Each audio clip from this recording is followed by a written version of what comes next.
Session. I feel like Oh, yes.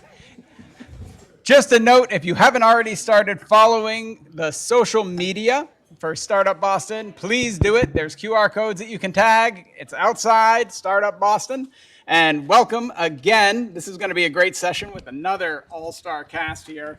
We're looking at scaling to giants. Thank you all for attending, and thank you again to Startup Boston and Suffolk University, who gave us this space and has been a great partner right here in the heart of Boston.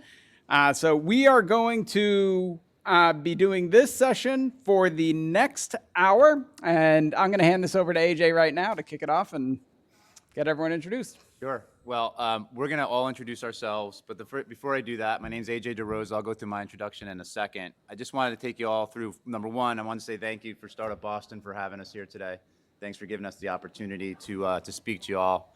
The way this is going to go, we were supposed to have 3 panelists and me as a moderator. Now we have me as a panelist and a moderator, so I'll probably be taking part a little bit in this. We're going to do some intros, about 3 minutes apiece. And then after that, we're going to get right into the panel session. We want to spend about 20 minutes on the panel, 25 minutes. But then the most interesting part of these things is questions. So please ask questions, because that's the creative stuff. That's the stuff that we enjoy. The more questions we get, the more fun we have, and the more smiles on our faces. So thanks for joining us. So real quick, I'll go through my background intro, and then I'll hand it over to Adriana, and then to Jason. So my background, I'm currently a partner at a Bay Area advisory firm called Intellectus Partners. We actually work with founders like yourselves, basically on your journey from ideation to growth to exit to preservation. So we do everything from building wealth with the founders to preserving it after they exit and preparing them for that exit. And I'll leave it at that. If anybody has any questions for me later, feel free to grab me and ask me. But my background actually is a 5-year startup background. I was in startups for 30 years. I've done 5. I've had 4 successful exits. The first 20 years were in financial technology. The third one I did was called Castle Software, which was born here in Boston. So I spent a lot of time in Boston, especially at the bar, the Beantown Pub, because we always had our holiday parties at the Omni. So I spent a lot of time there. In fact, I had lunch there today. It was actually, it was really nice. So 20 years on the financial technology side, and then I decided I wanted to get into AI when I turned 40. So I spent the last 10 years in artificial intelligence. The first one was a company called Orbital Insight, which was taking satellite imagery from space using computer vision and GPUs for the first time, by the way. We didn't know that was happening when we did it, to create analytics and be able to identify cars, trains, planes, and kind of came up with the geospatial analytics criteria back in 2013 and 14. And then from there, I stayed in AI, but went to my third industry, which was physical security, which is Evolve Technology, which is right here in Waltham. So I spent a lot of time in Waltham, which is an interesting place. And if you go to if you go to the Red Sox, Fenway Park, those things that you walk through now, those scanners, those are the Evolve Technology scanners, basically using artificial intelligence and computer vision to find guns, pipe bombs, and large knives. And after that one, we took that public about 3.5 years ago. So I've had the opportunity over the last 30 years to not only do a lot of M&A, a lot of series raising, so seed A, B, C, D. Also was able to take a company public via SPAC. That's an interesting process as well. I hope you all get to go through it someday or not. But that being said, that's my background. That's where I've been. And in all those situations, I have been a go-to-market operator. So the last 3, I was a chief revenue officer. And the first 2, I was a little minion that started with the seed round in an apartment in New York City. So that's my background. Adriana? Thank you. Adriana Zeman. I am currently VP of Customer Success and Support at a company called Patronics, based here in the Boston area. We're actually based in Newton. We're almost like a 20-year-old startup. The company has been around for a long time, but we got private equity funding about 5 years ago, so it's really kind of taken off since that point. And what Patronics does, we are a guest engagement platform. So we power loyalty programs for clients like Pete's Coffee or Smashburger. If you have a loyalty program, chances are you're using our technology. And my background is a little bit different than AJ's. So I had a 15-year career roughly in the marketing and consulting services space for about 15 years before I made the transition to SaaS almost 15 years ago. Starting first with, running professional services for Acquia, another Boston-based company that had a very successful private equity exit. Took that company, or at least my team, when I first started, my team was 20 people, scaled my team to about 150 while the company went from 200 to almost 1,000 and then got acquired by private equity. And then I've basically, since that point, I've been doing almost everything in from customer success to, basically I've owned everything post-sales or portions of this post-sales experience at different companies. Some A-series, some larger scale-ups, and then a couple that were private equity funded. As AJ was talking about working at 5 companies over 30 years, I think I've worked at 5 companies in like the last, like 7 years, basically. Some of that has been just through transition, and then some of that has been that one of the companies I worked for, literally I went through 2 acquisitions within 12 months, which was definitely interesting. So I've worked in everything from, A-series, went through a couple of fundraisers from A to B, and also went through a couple of exits that were mostly successful, some not so much. I've been in industries, everything from MarTech to data and health data and analytics, and to, enterprise search. So kind of everything across the board. So I've been very kind of industry agnostic, but I have to say MarTech is my favorite, just because I feel like I bring subject matter knowledge, and I definitely understand those customers best. Awesome. Yeah, so thanks. Awesome. Cool. Thanks, Adriana. All right. Hello, everyone. I am Jason Ingargiola. I am partner in a company called And One Advisors. Any basketball fans in the house? Woo! All right, we know what And One means then, right? So that's our mission as a company, is actually to drive at least 50% growth for our clients. It's the concept behind it. And so what we do is we are actually a go-to-market consultancy as well as a fractional revenue leadership. Sounds really cool, right? What the hell does that mean? So basically what we do is we work with startups. So that's going to be familiar to a lot of you here, right? We work with startups, we work with scale-up firms to help them get past that tough inflection point from founder-led sales, growing up, putting our big people pants on and saying, hey, we need to grow, we need to drive revenue growth that's scalable, healthy, profitable. That's what we're there to do. And we do it in one of 2 forms. Either we'll give you the entire process, and we work very closely and collaborate with our client to give them the solution, put together that program, which crosses sales, marketing, and client success. Go to market is sales, marketing, and client success. We were joking about that earlier. A lot of times that is not part of the discussion, and oh boy, what a miss that is. If anybody's familiar with the marketing sales flywheel, you'll understand that's why client success is so key, because it's actually part of the revenue driving health of an organization. So we'll either go in and do that, map it, create the playbooks. We'll leverage some frameworks, as we love talking about, but we customize everything to each client because each client has a unique situation in that B2B marketplace that they're playing in. So we'll do that and then let them be on their way. Or typically what happens is we're actually going in and we're actually executing it, right? And so we fill a very interesting gap that is growing rapidly in the marketplace right now, which is fractional CRO, fractional revenue leadership, fractional sales and marketing leadership. If I go around here, you guys probably have a half dozen other terms for it, right? But the idea is to come in and fill that very expensive high-risk gap by bringing in that capability, executing, leading, recruiting, and then bridging the organization from where they are today to where they are trying to get to. And the beautiful thing is we're actually recruiting our replacement, which is the full-time CRO or head of sales, marketing, et cetera.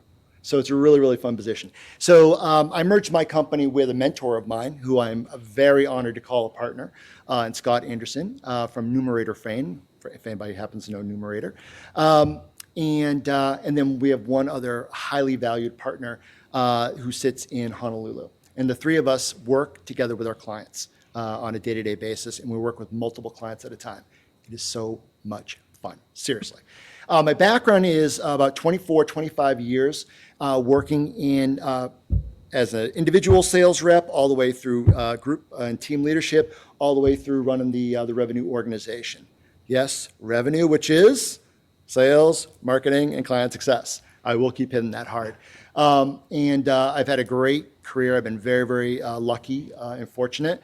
I've had 2 exits with companies I helped co-found, which went fantastic. But again, we're talking small companies. No, I wasn't part of a company that went to $500 million. That would have been nice too. But we actually had success building a startup from literally bootstrapping, pre-seed, no dollars whatsoever, through seed, through A series funding, and then off to an exit from there. So love that piece of it. And then industry-wise, and I'll end with this because I keep going, has really been something that didn't exist when I started, which is this term MarTech. I'm old enough, I actually would predate the term MarTech, which basically means we're actually taking technology and interfacing that with traditional needs and requirements and capabilities in my world of market research, consumer insights, anything that helps innovation, product development, insights, packaging design, marketing mix modeling. There's about 12 other things I could throw in there. So that's my background. So that's me. Thank you. Well, all right, we're going to get started here, start the panel, but I want to first congratulate all of you for being here, right? It takes a lot of guts. I think most of you are probably founders here sitting in this room, and it is a scary place to be. It's lonely. There's nobody to talk to. And when you wake up in the morning, you feel like you're going to puke. I get it. Been there, done it. And I think everybody up here gets it too. So don't feel bad, especially on your first one. They get easier as time goes on. So I want to congratulate you all for being here because you're making the first step to learning more about what you need to do as you start to build your business and start to grow. So with that being said, I want to start off with the first question. And I think this kind of will lead us into a larger conversation over time. And I'm gonna pose this to Jason first. So what are the inflection points that indicate a startup is ready to make a move or not, right? And that's important, or not, yeah. into enterprise sales? So great lead in, and it's a massively fundamental question because the reality is, whether we like it or not, we may not be the right business to go enterprise. We just may not be. And so there's some real fundamentals that we'll need to understand. But to understand from the outset, is this a direction that we go? And then what are those signs of that inflection point? Really product market fit, right? You cannot afford to go after enterprise in any fashion or form until you have solid, predictable product market fit. That means you've had to have done your homework. It means you've had sales. You've learned from those sales. You've tweaked your product, enhanced your product. You've listened to the market, okay?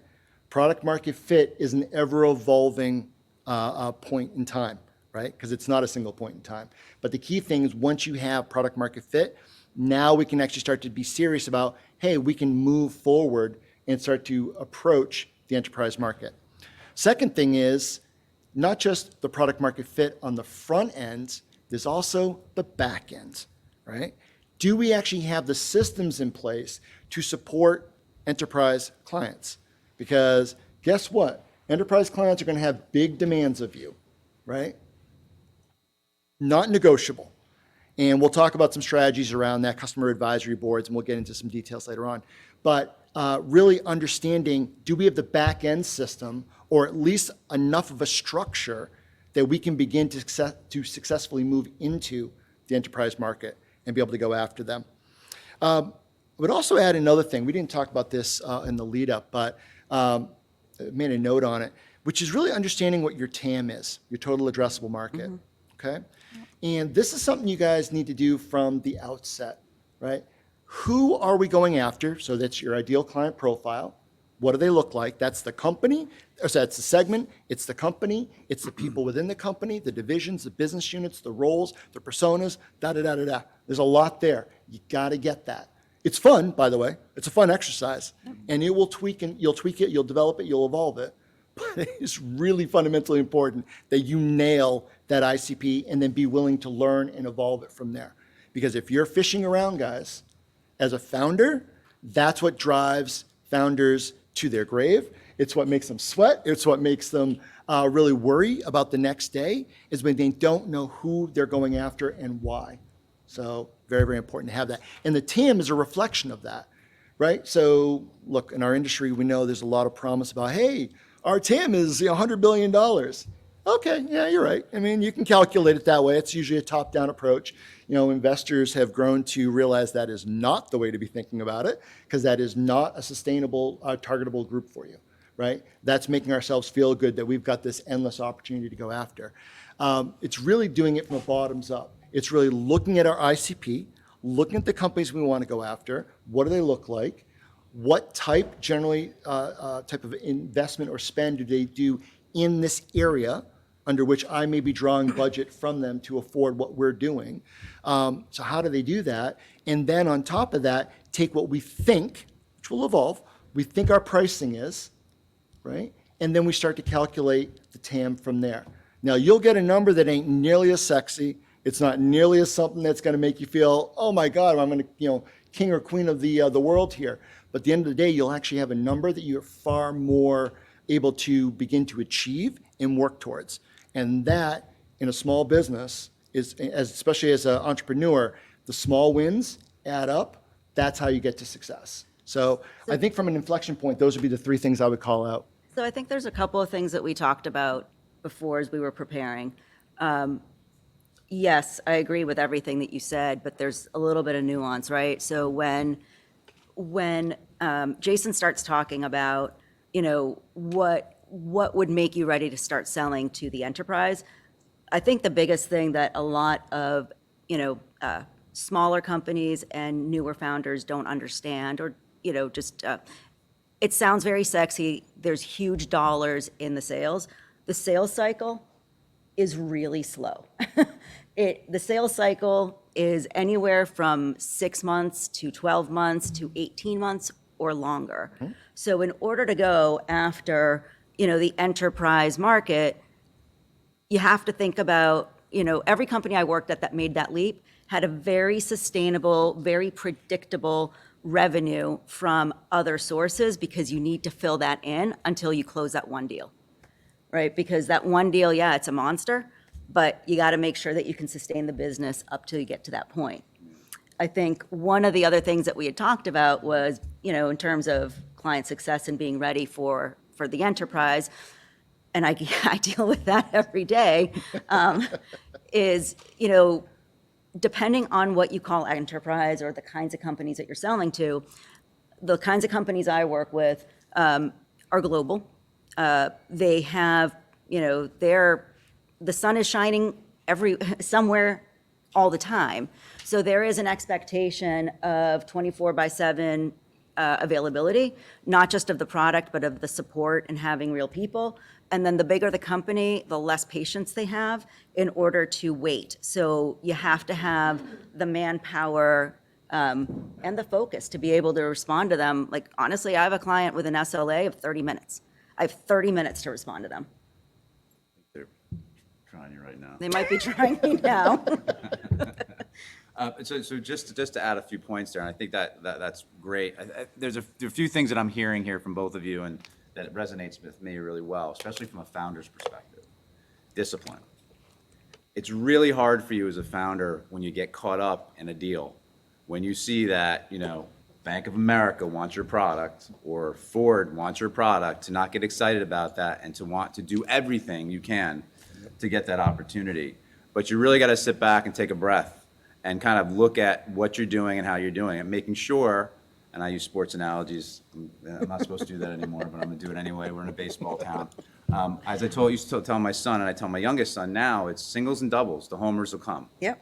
Right? If you're swinging for home runs every at bat, you're going to strike out most of the time. Yep. So really be patient, be disciplined, understand what your business model needs to be, and stay committed. Right? Yep. The one thing that I've seen from many founders that I've worked with and have not worked with and have advised for is that as a founder, you're not supposed to be an operating CEO. You're an innovator, you're creative, yep. You think in new ways to do things, Now, there are some out there that become great CEOs, don't get me wrong, but your first and foremost job is to be innovative and to change the world, right? So you want to make sure that you give yourself the opportunity to do that, but at the same time, don't go chasing cars all over the place, right? Because shiny new things are really interesting as well. So if you can find that happy balance place for you as itself as a founder, continue to be really creative, continue to be very entrepreneurial and very innovative, but at the same time, gather yourself and be somewhat balanced with your patience and how you go after things and focus on the things that are important. I think you're going to be in really good shape. So the discipline thing is the one I heard, and we talked about the singles and doubles. So we kind of beat that horse a little bit with regards to that question. On top of that, though, Adriana, I wanted to ask you another question too, because this kind of ties into it. It's like once you've seen the inflection points, once you've seen the indications that you're now ready potentially to move to enterprise, like how does that change your marketing strategies? Yeah, that's a really good question. And we were talking about this as we were preparing for it. Again, like the way that you're going to, generate leads is very different. When you are in the smaller startups phase, in the early days, it's a lot of guerrilla marketing. There's a lot of conversations, a lot of door knocking, a lot of, right? Like there's just, you're out there. As you start going after the enterprise, there's an element of professionalism, I would say, that has to come into play. So they're looking for things like branding and consistency, and we were just talking about the fact that branding, tactics are not branding. So you have to develop, who you are, you have to develop it from a visual standpoint, and you have to be able to say your tagline has to be meaningful of, what you are. So I think those are some of them, there's a ton. And again, the reason I don't think that there's a single recipe for, hey, how do you go after the enterprise? It really depends on the space that you're in. In some spaces, like the best lead sources come from, going to trade shows and walking around and talking to, a bunch of people at those shows. In other industries, that's a waste of time. And it's really about, doing a lot of education. I will say that education-led marketing is super important, and I think that works across the board. It's hard. Make no mistakes. It takes time. Resources you have to put at it, but it's one of those investments that if you make it, it will yield, right? A huge benefit. Because while we all know, go back to athletes, right? We know we're going to make mistakes. As a soccer guy, I know I'm going to work on certain dribbles, and I'm going to keep messing that thing up. I'm going to eventually get it, but I need to make the mistakes before I can get good at it, right? We all know that.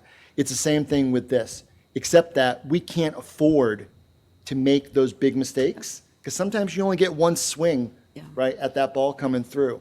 When I use a CPG example, one of my favorite companies, Unilever. Tremendous company.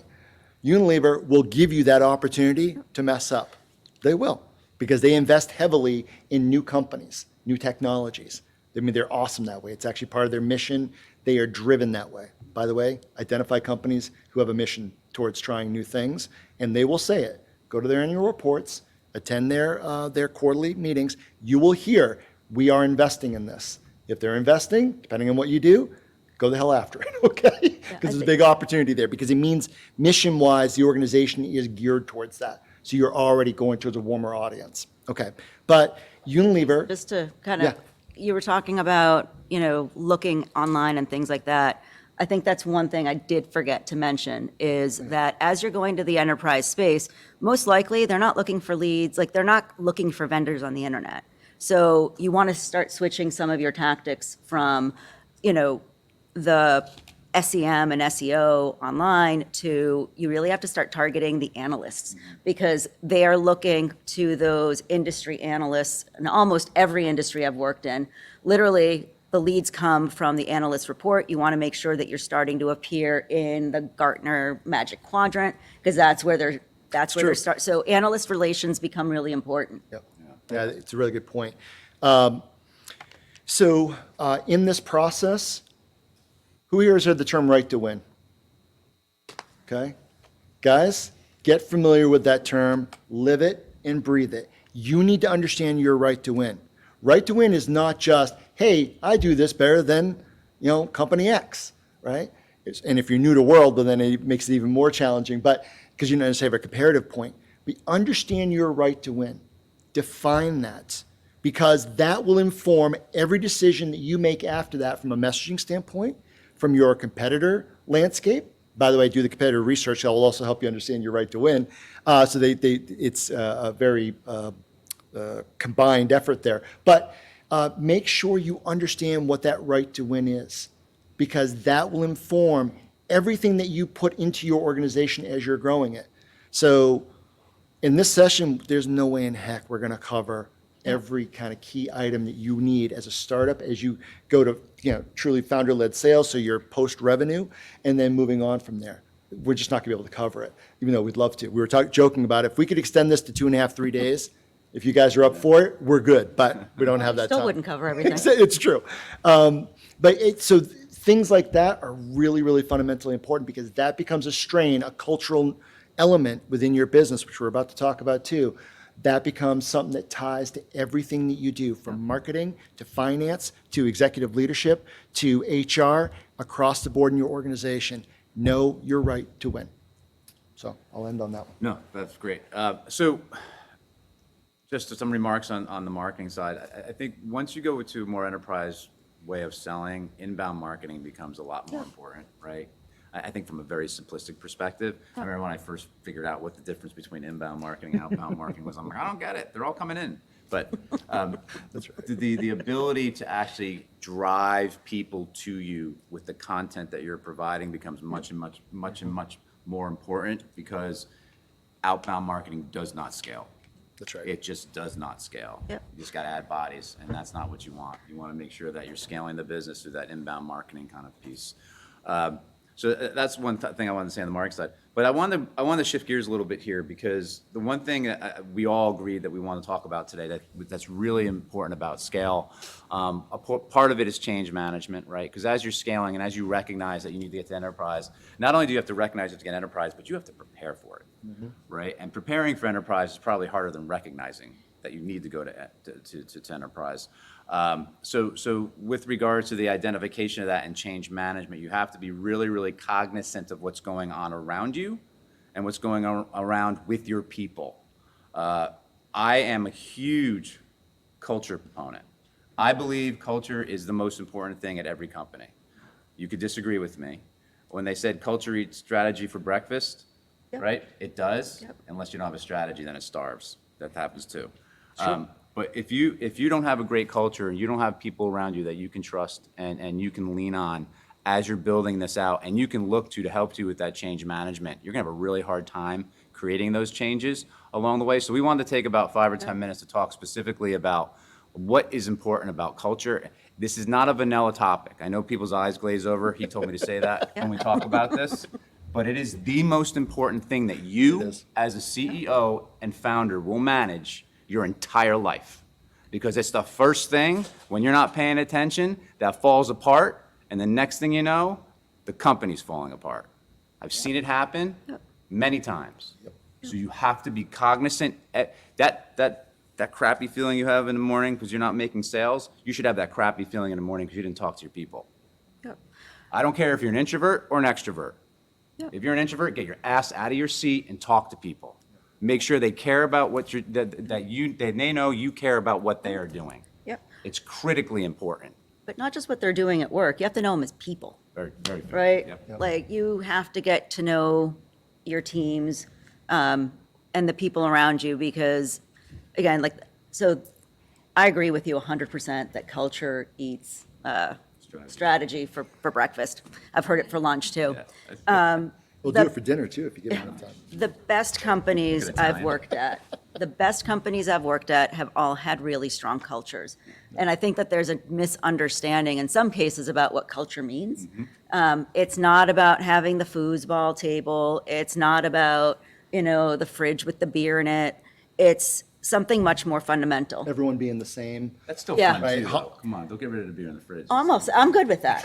But it isn't just that, right? Like, it's fundamentally a kind of a core belief system, because it isn't about hiring, everybody who is homogenous that Jason and I talked about, but it is about setting the tone for how you interact. One example I can think of that, the company that I was at that had 2 acquisitions within 12 months, we had a super strong culture, and we lived and breathed our core values.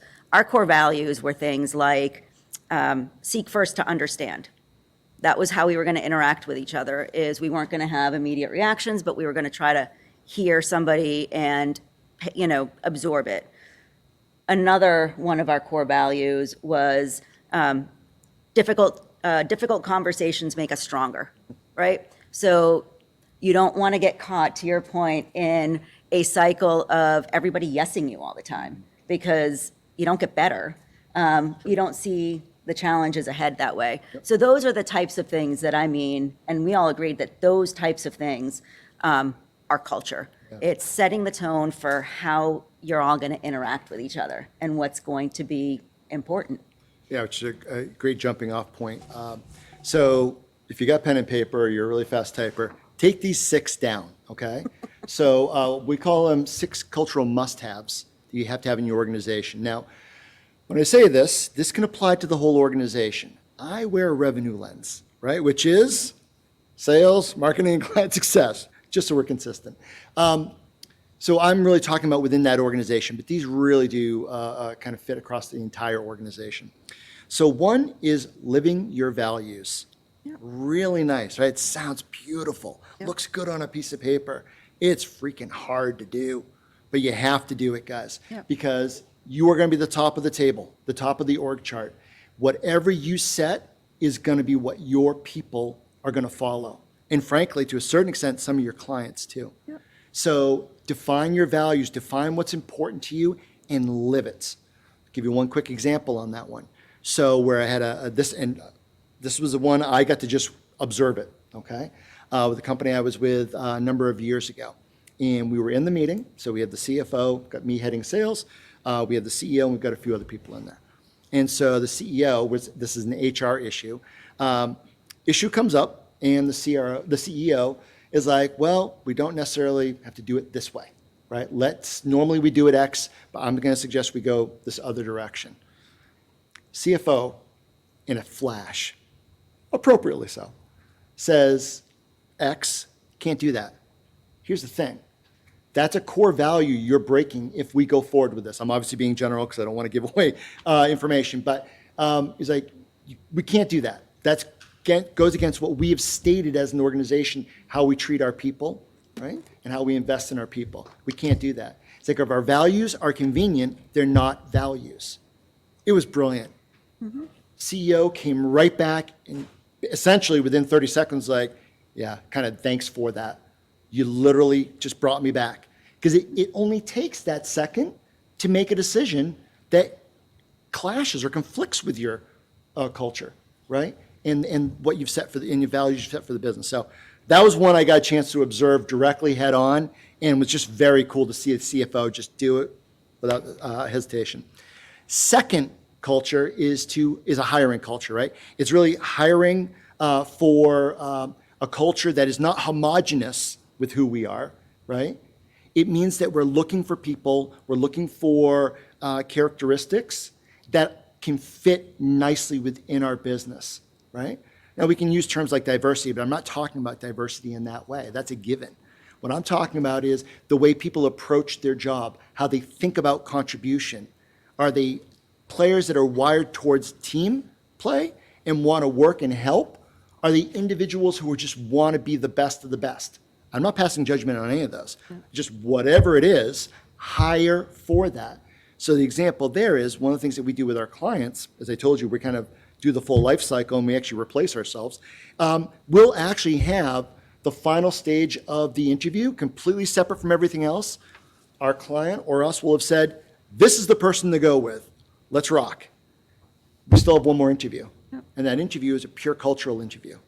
And all we're doing is having a very intimate conversation with them. They get a chance to meet a few additional people. And all we're trying to do is this person going to come on and really going to kind of flow with the energy of this business. Again, it doesn't mean they're bad. It just means we need that fit. Yeah. So Jason, one of the things we had talked about was this concept of culture adds versus culture fits. Yeah, exactly. So I think that's one of the things to think about is, are they going to bring something that we need? Are they going to bring a new perspective? And do they have the core values? That's exactly right. And it's not easy to do that, but it's worth the investment and the time. I just want to give you a time check. Exactly. And this is where I could go forever. So I'm going to go through the next ones really quickly. I know where he's going with this, so I'm like, come on. I'm a talker. So it's a coaching value, right? Invest in coaching, right? In your business. There's onboarding, but there's also ongoing development of your people. Invest in that. It pays dividends, greater loyalty, more efficiency and efficacy. And at the end of the day, that comes back on the business because it elevates your organization. A cross-functional culture, right? When sales wins, everyone wins. So very quick story on that. One client, I wish I could take credit for this. I didn't. I observed it and I've stolen it. Again, you don't have to be the most creative. Be really effective at stealing good ideas, okay? So in this example, what they did is every month the company came together. They had X number of numbers set up on a little piece of paper. And so they would actually say, all right, person X, select a number. And then that number was matched to a dollar amount, right? Could be a gift card for $5, could be, I think the highest was $500, right? So everyone's on the phone or in the office, right? Everyone's participating. Now, how that works is you actually incent we use Slack at this company, you incent people to make good comments about other people. How did someone in your organization help you? And then the sales side, if you start recognizing your marketers, your client success, your anybody short of an executive, right? If you can call them out, write this little note, tell them how we did it, they go into the pool. You want to see someone smile? You want to see someone buy into the bottom line of the growth of that company? Watch them win $10, $15. Watch them win $500 for doing their bloody job and being recognized for it. That's culture building. So being customer centric, well, surprise, surprise, right? But customer centricity is absolutely key. And then the other one is a learning culture. And where that's separate from coaching is that learning is hire people that want to learn. They want to get in. They want to make this their thing. So there we go. Sorry about that. No, perfect. So we've got about 6 minutes left. I'm going to talk on one topic for 30 seconds because I think we should touch it really quickly, and then we'll go to questions from you guys. But critical differences for sales processes between small, middle, and then enterprise. It's very simple.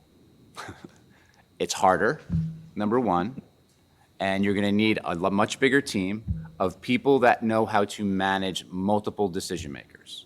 That really, and that's why I said I'm going to spend 30 seconds on, that's really the big difference, is you're going to have really good professionals who can do consultative advisory sales and know how to manage multiple decision makers at the same time. Because small and middle and mid businesses, you're dealing with one, maybe two decision makers. You're probably dealing with the CFO and the CEO, right? Or somebody like that. Somebody who's wearing multiple hats. Yeah, but on the enterprise level, you're dealing with a board, right? You're dealing with hierarchy of people, and you're dealing with people that can't make a decision, but can make sure the decision maker knows they don't like it. And how do you manage that? So I just want to spend a second on that before we went into questions. So yeah, I'll just add one thing. So we actually have a strategy that we employ on this one. We call it the sandwich strategy. And the sandwich strategy is simply that because we're managing multiple stakeholders, right? One of the things we always need to know is what's the decision-making process. But because we have multiple ones, you actually have an opportunity to actually close from on high, in the middle, and below. And if you can bring them together in the sale, because each one of those stakeholders has a different vested interest in what you're doing.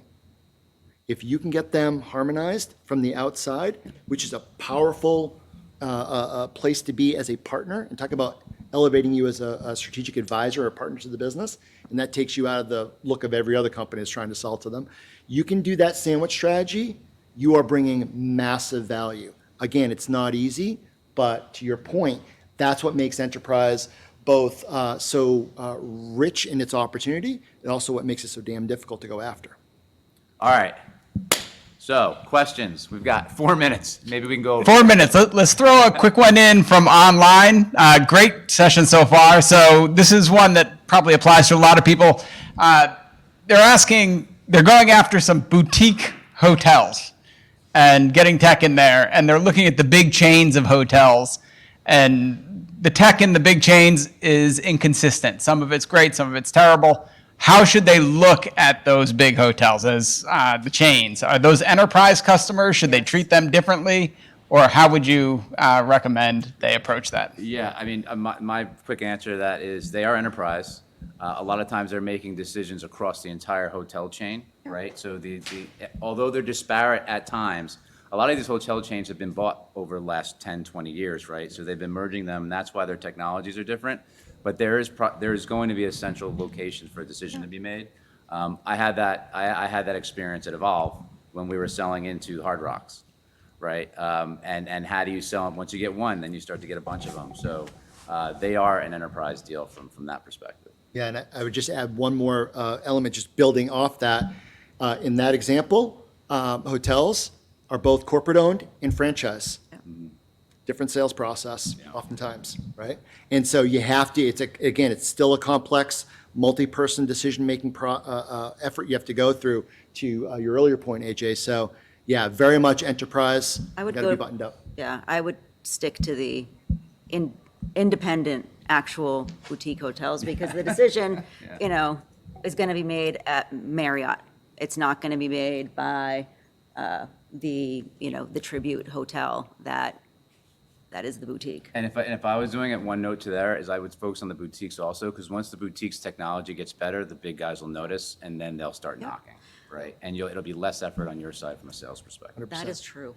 Excellent. Thank you very much. that's And great answers. Sorry, that's an important point. Oh, please. From a technology standpoint, enterprise is never, ever going to be on the leading edge or the bleeding edge. They are always fast followers. Good point, excellent point. That's right. That's absolutely right. Because people get fired over those decisions. They never get fired over choosing the safe thing. So they're not the ones that are going to experiment with something brand new. They want to watch somebody else experiment, and then they might buy that company that's experimented, or they'll talk to the analysts, see them moving up, and then take a leap. Absolutely. Wisdom that applies to everybody. Excellent. And questions on that part of the room? Hi there. I'm not a founder, but I'm the head of go-to-market for a HR company that also sells into franchise and corporate-owned fast food restaurants and other places. So it's a question more on people rather than process. So we have a team of people who are very used to talking to mom and pop shops. Like I own 3 McDonald's. It's okay if we make mistakes. We have people's cell phone numbers. We text them. We've kind of dinked and dunked our way to over 50% of McDonald's uses our software.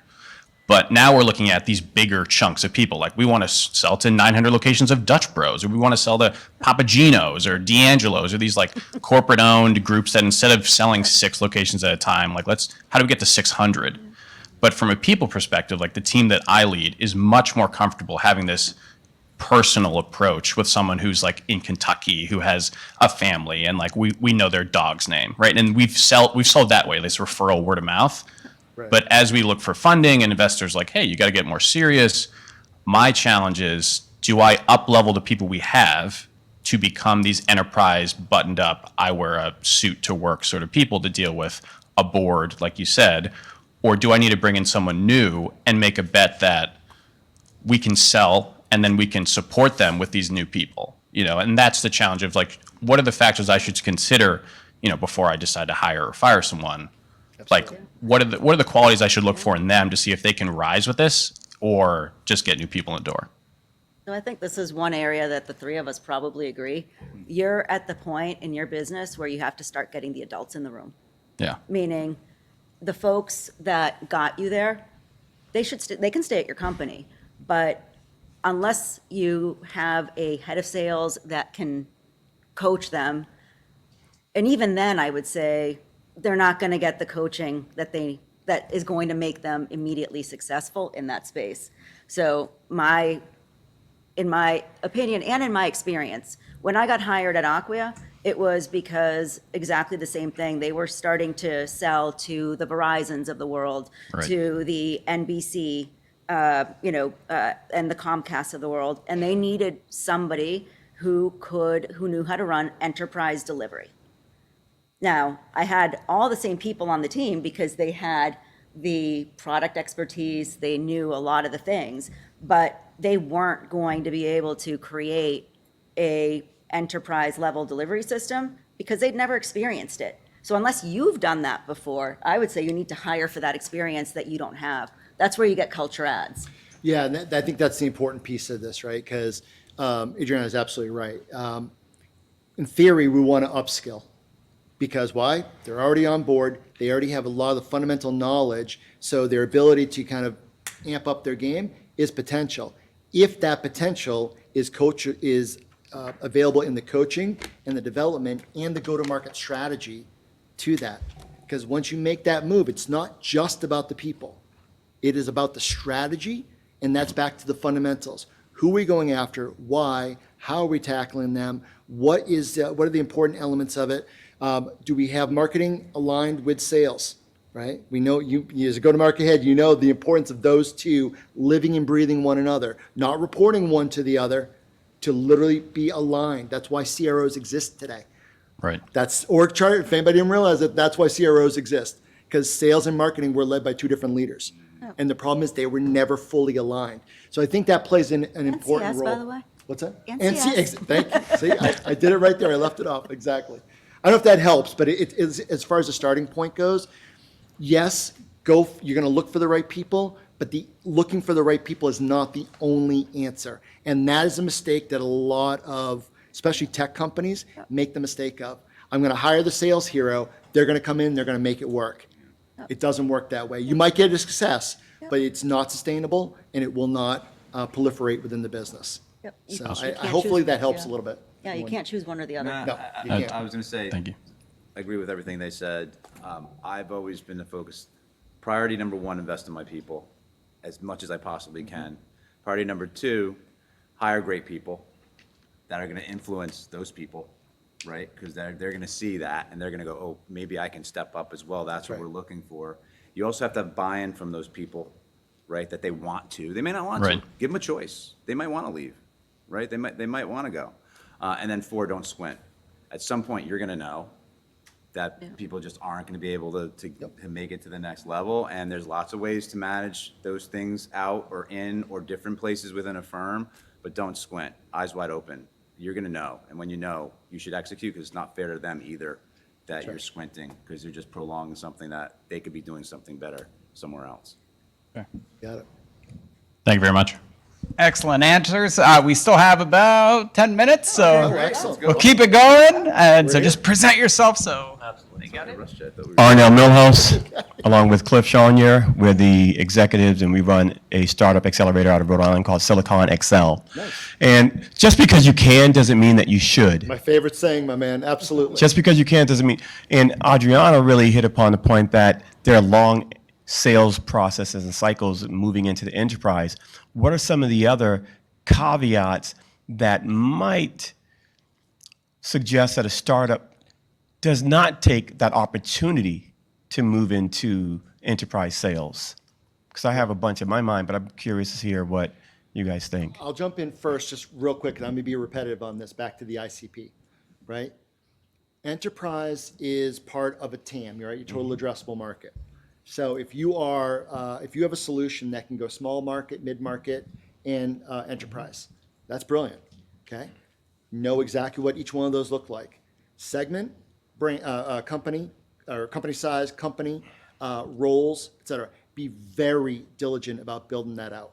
Right. If you've got all that, right, then you're making a business decision of, all right, what is our cost to buy into our product, right? If we've got a really big ticket item, right, small, medium size market companies, they may have a harder time budgeting for that, et cetera. Real quick, because it's kind of a good transition to one thing to remember. So I always write this down because there's about 13 or 14 different characteristics to make note of here. The difference between selling into enterprise and selling into mid-market or small, and AJ started to allude to this, right, is your difference in decision-making, the decision-making process, number of stakeholders that are involved with that, right, the level that they play in the business, right? not just depth, but also breadth across the organization. How many departments have to be involved in that purchase, that acquisition, and the sell-in? Procurement process. What does that look like, right? How early do we have to start it? Many companies have been killed by the fact that they can't manage the procurement process or the length of time that the procurement process takes for certain companies. Right. It is a bastard. Yes. It is hard because it's out of your control, and frankly, it's maybe out of the control of your customer. Right. All right? Right. Sad story, but years ago, I was working with Fannie Mae for a client. It took, and I wish I were exaggerating this, guys, it took over 10 months to get a deal, a purchase set up with through Fannie Mae. We had so many hoops to run through. Right. It was awful. So procurement process is terrible. Level of incumbency, right? There's an incumbent solution. The bigger the company, the more likely they have an incumbent solution that they're using that you're going to be going to replace or have to compete against, et cetera. That complexity is very, very different, right? So there's all these different complexities that come into it to define it. And if you're ready to match those, and if you've got the fundamentals in place, I know who I'm going after, ICP. I know and can appreciate the buyer journey and seller's journey, right? If I can get those fundamentals down, then I can start to think about tackling it, along with having client success in line, having marketing ready to support an ABM model, account-based marketing model, which aligns the whole revenue organization after a certain number of accounts, et cetera. You need those fundamentals in there. But you get those, you can do some damage. Yeah, it's going enterprise costs a lot of money.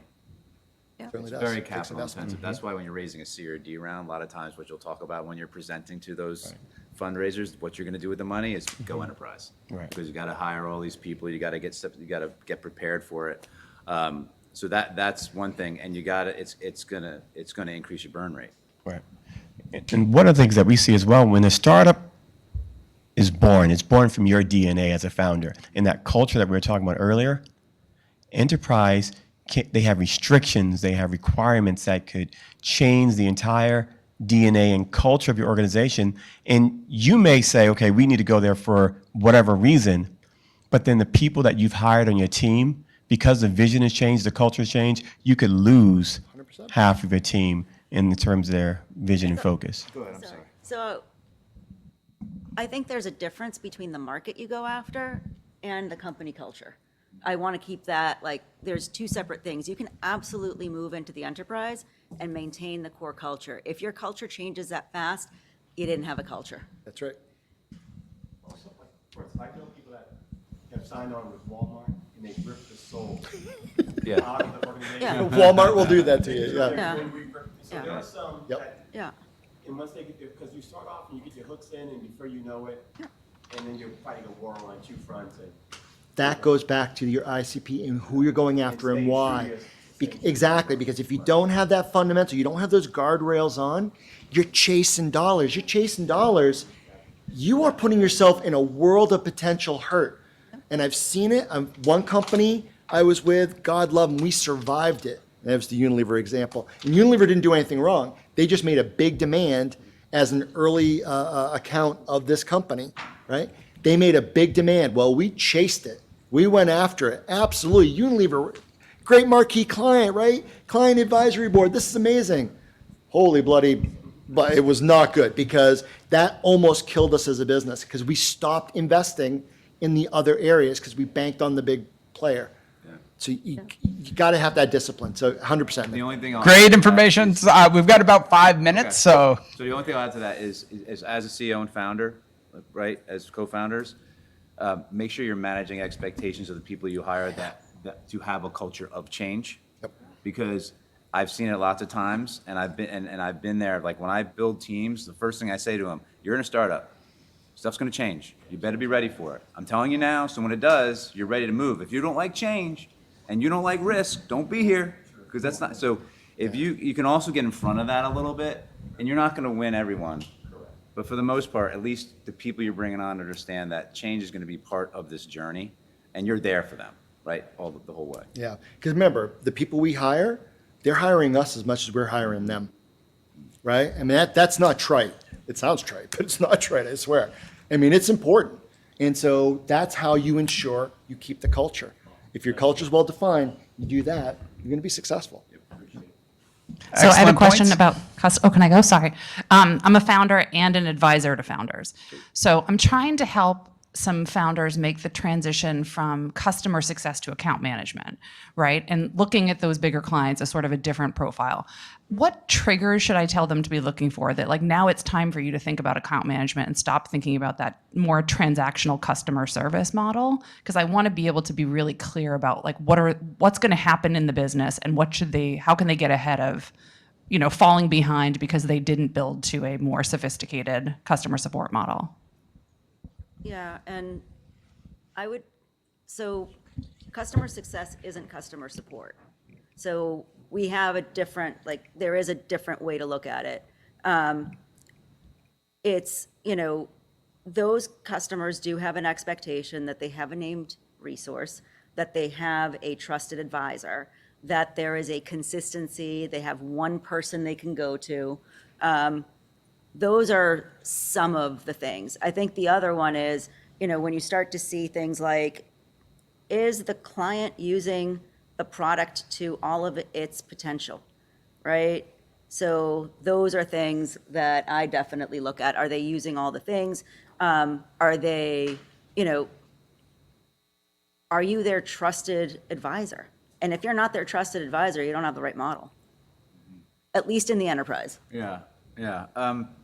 I'm trying to break up what you just said, because everybody's got different definitions around account management, customer success, client 100%. service. That's a good point. When I hear what you're saying, you kind of bring me back to when we didn't have customer success and just account management.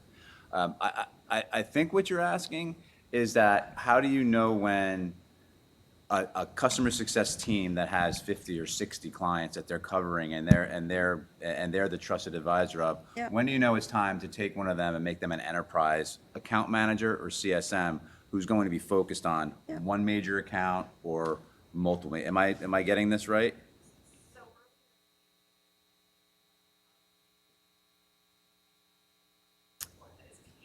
Got it. Yep. In the wrong term. Yeah. But like case-based support to strategic support where you can be, and how do you know it's time to be an advisor, and how do you know you're not being an advisor to that client? Because I want triggers to look for, and what does your relationship look like with a client if they're not treating you like an advisor, and what does it look like when they are? Yeah, so the differentiation for me then would be client success. Well, I'm sorry, go ahead. I was gonna say, I think one of the biggest triggers to look for is actually the distance between the economic buyer and the user. Yeah. If you have somebody that is actually a user that you're supporting, they're going to do more. They need less account support. They need a lot more product support. That's right. As soon as you have somebody that's making the decision but never touching the software, you need account management.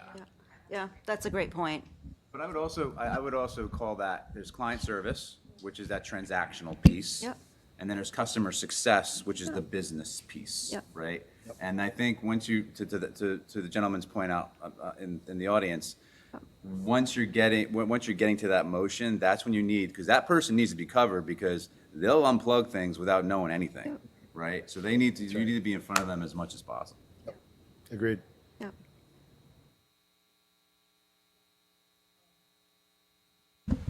So I'm a technical founder at a small startup. From what I'm hearing, enterprise sales is really hard. We want to go after, we're profitable. We've been around for 6 years. We have plenty of customers, including some big names, but they're all smaller ticket B2B customers. We want to go after a couple of larger clients. Annual recurring revenue would be around the 100K range. There are multiple decision makers.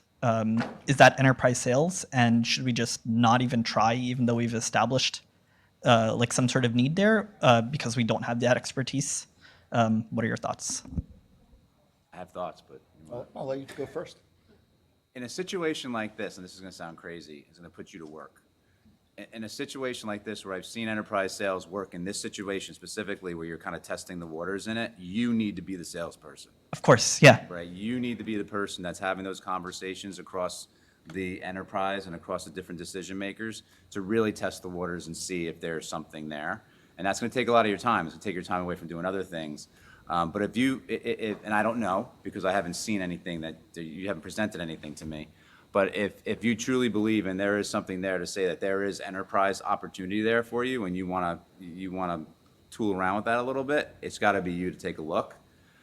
I'm still of the feeling though that to Jason's point earlier, until you're hitting singles and doubles consistently all the time, right? This is going to take your attention away for a while, and then you're going to look back, and you're not going to be hitting singles and doubles. You're going to be walking and maybe hitting a single once in a while. So you just got to be really conscious of if you're building, because it sounds like you got revenue coming in now, and it Yeah, sounds we have like like you're a doing really well. 20 to 30% close The question rate. is, are you doing so well right now that it will fundamentally support you to go after those few enterprises? Because they're going to be there. Now, are you building a moat? Do you got to get there first? Do you have to get there first? Do you want to make sure that you're the first to market? That's all things you have to take into account. And I need to really look under the covers a little bit more. But from my perspective, make sure you got those singles and doubles to support you before you go enterprise. And if you do, you need to be the one to do it initially. Yeah. Would you call this enterprise sales? So I don't know that we need to get so stuck on the definition of Yeah. enterprise sales. I feel like you're getting stuck on the term enterprise sales. If you want to go higher into the market and you think there's a need there, you should experiment with that. But there's an entire universe between the customers that are paying $1,200, MRR and the multi-millions. So there's a ton to explore and kind of test out, right? Because maybe your next customer, I don't know what, maybe that is the right, maybe your market, it's either like there's nothing in between because that's being serviced by somebody totally different, or the need doesn't exist there and the need exists in these two spaces. So you need to kind of figure that out. And then if there's a need, you can experiment. We're not telling you guys not to go there, by the way. No, That's trying to be so sobering that we're talking you out of AJ, it. Adriana, Jason, this was one of the best sessions of the day. So really, thank you very much. That was really wonderful. I know there's going to be a lot more questions, and so if you can hang around for a couple of minutes. After this, if you're going to stay in this room, we have our hosts. They're coming, Suffolk University.